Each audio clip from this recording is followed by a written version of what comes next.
So it's 2020. It's a new semester, it's a new year, it's a new decade. In the last couple of weeks, people have spoken about, some people speak about New Year's resolutions and their 2020 goals or Vision 2020. And in the big picture, there's a lot going on around the world, right? And you know this. You know about the Uyghur, you know about the Rohingya, you know about the Kashmiris, you know about the Palestinians. You hear all the time about the Syrians and the Palestinians, about the Yemenis, and the list goes on. You also know that there are tons of national debates here in this country, and that it's an election year, so it's important. Be aware about what's going on in Michigan, Ferguson, Missouri, and Black Lives Matter, educational issues, healthcare issues, environmental issues. Again, the list goes on and on. So domestically, internationally. But for the sake of this khutbah, I didn't want to talk about current events as much. I wanted to focus on you guys. I want to make it personal. Since it's the beginning of a new year, and people are setting goals, I want to help kind of advise you, find a few seats, and encourage you all to set your own goals. And know that every single one of you should have your own custom-made goals, because no two of you are the same, right? You might have similar goals in the sense that everyone wants to do well in school. I hope that's one of your goals for this semester. Be top of your class, but everybody's goals could be different in the details. So sure, you have academic goals, but what else? You have spiritual goals, you have physical goals. Our community, I think it's possible, we don't bet, but it's possible that you've never ever heard a khutbah that talks about health and nutrition and fitness. It's possible, because I've never. Although I've talked to some of the top scholars in the world, and they said, you know what, it makes perfect sense. You should talk about it, something that's important to me. When I think about goals, and I think about the person, I think about you, I want to think about the mental, the physical, the spiritual. It all matters, and it's all connected. You should set goals in every area of your life. Try to improve as much as you can. So what does it mean to set mental goals? So naturally, we're going to think about as high school students, as college kids, as grad students, you're going to think about your math, your grade in math, calculus, algebra, whatever it is. You think about physics, chemistry, and so on. Sounds like that's mental, right? It's your classes, it's your curriculum, it's in school. But I want to encourage you to think a lot broader than that. Because in addition to the math and physics and chemistry, all the subjects that I'm certain your parents, and I'm looking out at you, and I know the immigrant Muslim community, right? I know those who are Dacian Arab, your parents are definitely asking about your math and science grades. Might not be asking as much about English and social studies and so on, at least my parents didn't.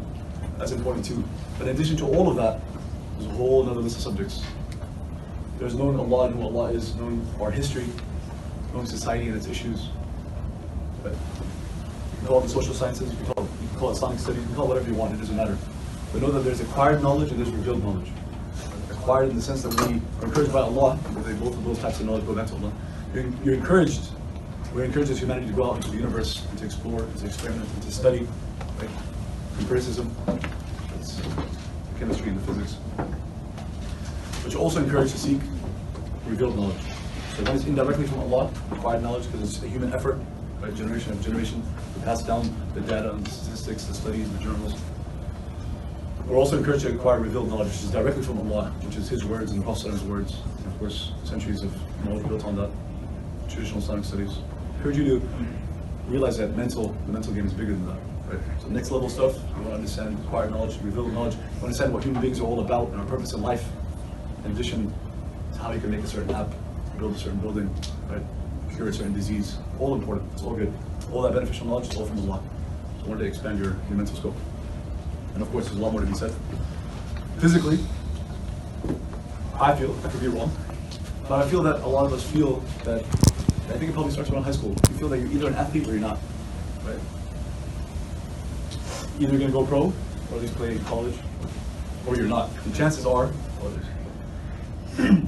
none of you are athletes in this room, just statistically, but there could be a few of you that are, and that'd be awesome, that's really cool. But speaking to the majority of the audience that are probably not athletes, you might not even be playing for a high school team, and even if you are, chances are you're not going to play the college level or the professional level. But the point is that you don't have to be an athlete to take your physical health seriously. You should be an athlete to start thinking about working out, about exercising, and about what you eat, and how you eat, and when you eat, and how you sleep. Because exercise is food and sleep at the base level. You have to look at least these three areas if you really want to care about your physical health. I know you have health class. I'm just a reminder. Like I said, I rarely hear this stuff from the khutbah. I know that it's connected. Spiritual health is related to your physical health. It's related to your mental health. You can't really separate them. You don't want to be someone who's unbalanced. Is it imbalanced or unbalanced? Regardless, anyway. Whatever the word is. Spiritual health. What does it mean to be spiritually healthy? I think we all know what it's like to be physically healthy, even if you're not. It might be a priority for you, but you struggle with it. It might not be a priority for you. When you look at somebody, chances are there are people walking down this hall that are very, very physically fit. Right? probably played for the football team, basketball team, so you know what it looks like. It's all over Instagram, it's all over YouTube, it's all over Facebook. We have tons of people, we probably know their names too, right? You know the top athletes, you know those who are, we're in a society that, I don't say worship, but that's a lot. We worship those who are physically fit. Right? Because they're not just athletes, those who paid millions of dollars, they're celebrities, they're role models, right? Aren't they presented that way? They're your role models, they're idols. What's it mean to be an idol?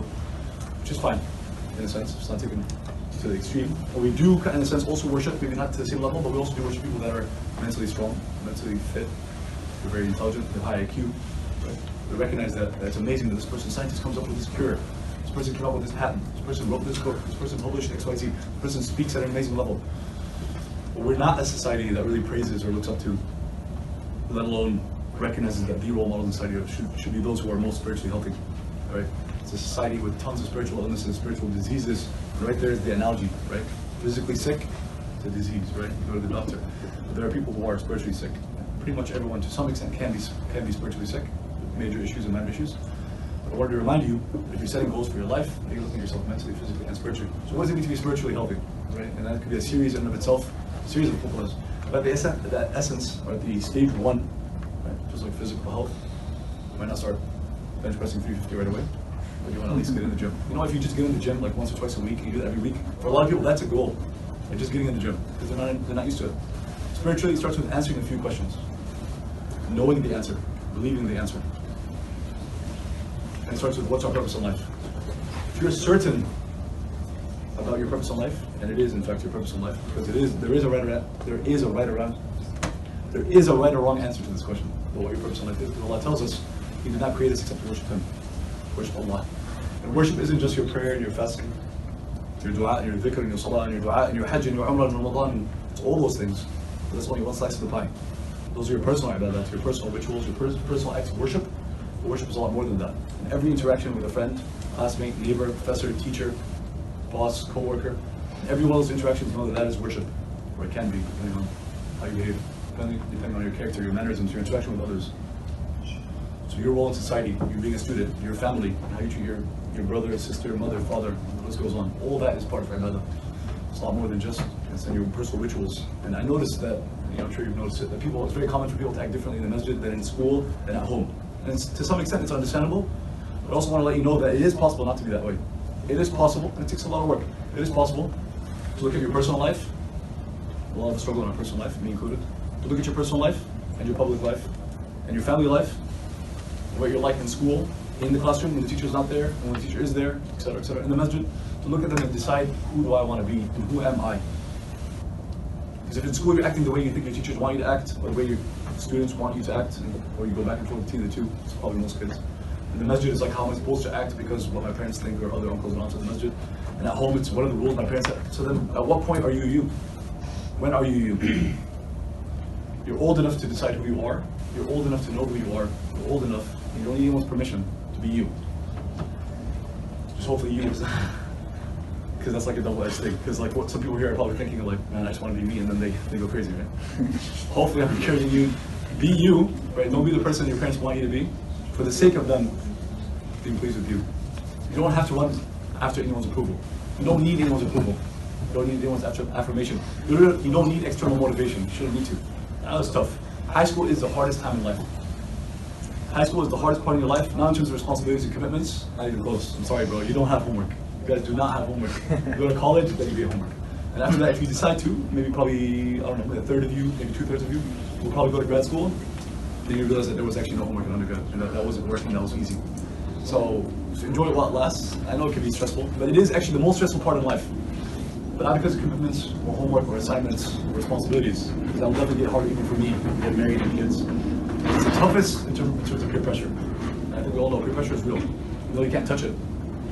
It's not like bills you have to pay. I'm going to assume most of us, not all of us, do not have bills. I know a few of you do have jobs, but generally our community, the American community, generally most of our parents don't encourage us to get work. They can't take care of us financially, they just expect A's. But you can't touch peer pressure. That's why it's also not always easy to speak about. It's much easier to talk about how you need to do good. I tutor people. It's easy to talk to them about how they need to improve their math grade. I have exact steps on exactly how to improve it. You can do it, you can not follow it. But it's hard for me to come and speak to you about something, or to say a few words that's going to convince you that you don't have to do exactly what everyone else is doing down the halls. Everyone walks down the halls in a certain way, talks a certain way, dresses a certain way. It's very tough not to fit into that. But I'm going to try. You don't have to dress like that. You don't have to talk like that. You don't have to look like them. You're allowed to be you. And you're old enough to decide who you are. Starting with knowing your purpose in life, and then setting out your own mission, your own vision for yourself, and your own goals, right? And again, going back to goals, where we started, every single one of you will have different goals, and that's okay, right? But in the big scheme of things, as you set those goals, make sure you don't overlook any of these three categories, right? Your physical, your mental, your spiritual.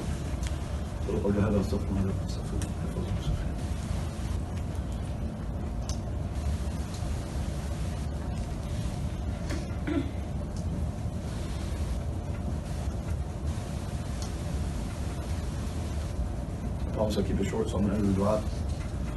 Allah shows us the truth clearly, guys, following it. Allah makes people of action, not just words. Allah shows the truth. Allah shows the truth clearly and make us among those who speak it even when it's unpopular. Allah grant us justice and peace in our times. Allah unite our hearts. Allah grant us peace. Allah make us people of action, not just words. Sincere ambassadors of Islam and Muslims in this country and all over the globe. Allah forgive us our sins, have mercy on us, protect us. Allah grant us the best in this life and the best in the hereafter. Protect us from hellfire. Allahumma atina fid dunya hasanah wa fil akhirati hasanah wa qina adhaban nar. قوموا إلى صلاتكم يرحمكم الله وأقيموا الصلاة والصلاة على رسول الله.